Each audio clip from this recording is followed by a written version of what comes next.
नमस्कार भावी शिक्षकांनो आणि सेवेत असलेल्या शिक्षकांनो. येणाऱ्या टीईटी परीक्षेची आपण जर का तयारी करत असाल तर होय, आपण योग्य प्लॅटफॉर्मवर आला. आपण सुरू केलेली आहे बालमानसशास्त्र या विषयातील एक एक मार्क हक्काचा सिरीज. बघा, जुन्या पीवायक्यूचा अभ्यास करता आपल्याला असे लक्षात येते की तेच ते टॉपिक पुन्हा पुन्हा विचारलेले आहे. तेच जे जवळपास 35 ते 40 टॉपिक आहे, त्याच टॉपिकवर पुन्हा पुन्हा प्रश्न आहे. तो कधी प्रश्न वस्तुनिष्ठ असते, कधी तो प्रश्न आकलनात्मक असते, तर कधी तो प्रश्न हा उपयोजनात्मक असते. बस इतकाच फरक आहे. बाकी दुसरा नवीन असा काहीच फरक नाही, कारण सिलेबसच चेंज झालेला नाहीये. म्हणून आपण जे सिरीज चालू केली या सिरीजचा तुम्हाला नक्की फायदा होईल. जर का असे काही व्हिडिओ असेल तर हे लॉंग डिस्टन्सचे व्हिडिओ असेल तर आपण लॉंग डिस्टन्स घेऊ, आणि जे काही छोटे छोटे टॉपिक आहे त्याचे आपण शॉर्ट व्हिडिओ घेऊ. आणि बघा, मी तुम्हाला जे काही सांगणार हे स्पष्टीकरणासहित आपल्या भाषेत सांगणार आणि प्लस संदर्भ पण देणार.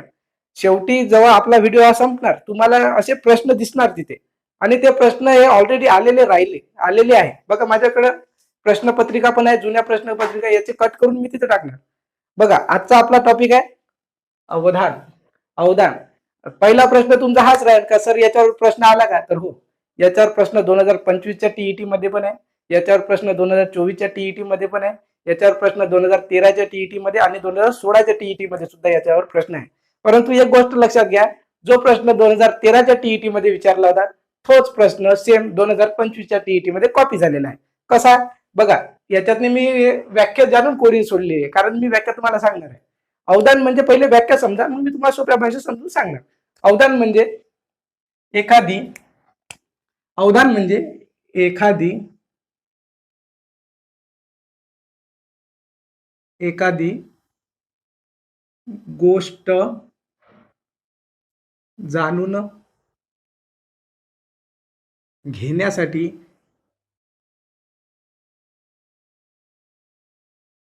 मनाने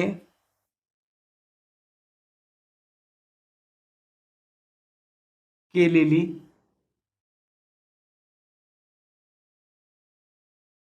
धावपळ म्हणजे अवधान.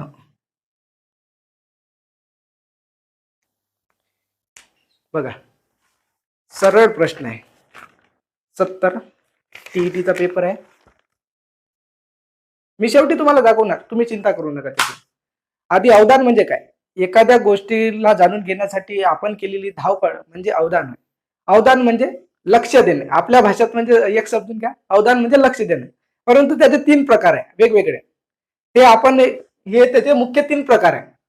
सगळ्यात पहिला प्रकार हा ऐच्छिक अवधान. ऐच्छिक अवधान म्हणजे काय, बघा, जेव्हा आपल्याला एखादा विषय आवडते ना, ते विषयात आपलं स्वतःहून मन लागते. जसं आता मला मराठी विषय आवडते, आता पुन्हा म्हणसान तुला मराठी विषय आवडते मग तू बालमानसशास्त्रात काय करू राहिला. एक उदाहरण बघा, आता मला मराठी विषय आवडते, तर मग जर आपल्या शाळेत जर तासिका मराठीची असेल तर मराठीत माझं स्वतःहून मन लागेल, बरोबर आहे.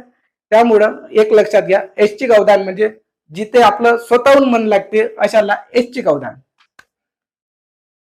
स्वतःहून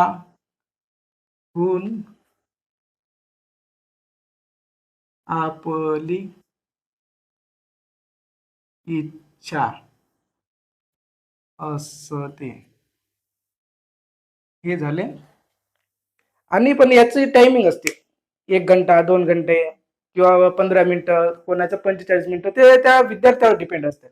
एक लक्षात घ्या, ऐच्छिक अवधान म्हणजे स्वतःहून आपली इच्छा असते, त्याला म्हणतात ऐच्छिक अवधान. समजलं, एकदम साधा सोपा टॉपिक आहे. त्याच्यानंतरचा दुसरा टॉपिक आहे आपला अनैच्छिक अवधान.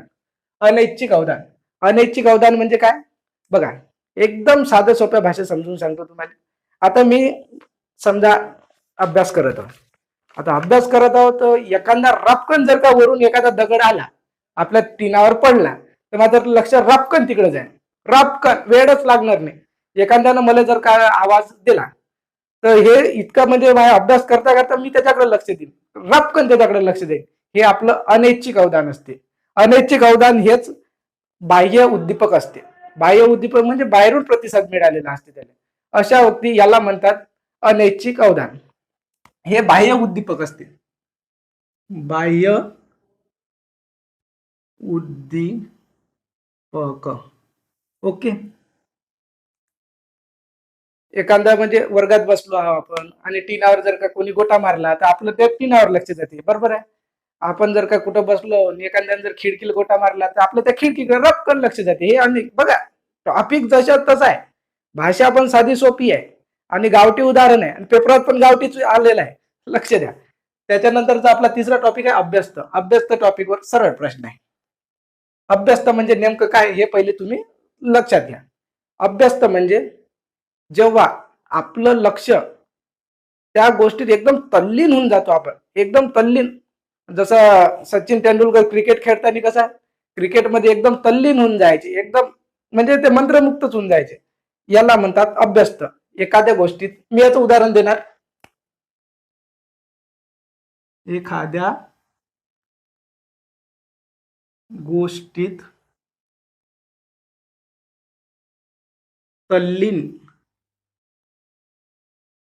मंत्रमुक्त होते. आणि हो, आपले व्हिडिओ पाहत असताना बुक वही पेन घेऊन बसा, कारण टॉपिक महत्वाचे असतात. अभ्यस्त याच्यावर सरळ प्रश्न आहे. एखाद्या गोष्टीत तल्लीन किंवा मंत्रमुक्त होणे. जेव्हा एखादा चित्रकार हा चित्र काढतो, तो त्या चित्र काढण्यात इतका जास्त तल्लीन होऊन जाते तर त्याला बाहेर जगाचं काही ध्यानच नाही राहत, त्याच्या आजूबाजूला काय घडते हे पण त्याला लक्षात नाही राहत, कारण तो त्याच्याकडे लक्षच नाही देत. त्याचं त्या चित्र पूर्ण लक्ष त्या चित्रात असते. जसं बाबासाहेब अभ्यास करताना जेवणावर लक्षच नसायचं, बाबासाहेबाचं पूर्ण लक्ष अभ्यासावर असायचं, त्यामुळे हे अभ्यस्त आहे. याच्यावर सरळ प्रश्न आहे, मी शेवटी तुम्हाला डिस्क्रिप्शन मध्ये दाखवणार. आणि बघा, इथपर्यंत आपण हा व्हिडिओ बघितला आणि आपला टॉपिक होता अवधान. अवधान म्हणजे एखाद्या गोष्टीवर लक्ष देणे. एखादी गोष्ट त्याची जर व्याख्या आपण पाहिली तर एखादी गोष्ट जाणून घेण्यासाठी आपलं मन जे धडपड करते याला अवधान असे म्हणतात. अवधान म्हणजे लक्ष देणे असते, बरोबर आहे. याचे आपलं 3 महत्वाचे टॉपिक आहे. एक म्हणजे ऐच्छिक. ऐच्छिक म्हणजे काय? ऐच्छिक म्हणजे आपलं स्वतःहून त्यात लक्ष असते, म्हणजे आपल्याला त्या विषयाची अभिरुची असते.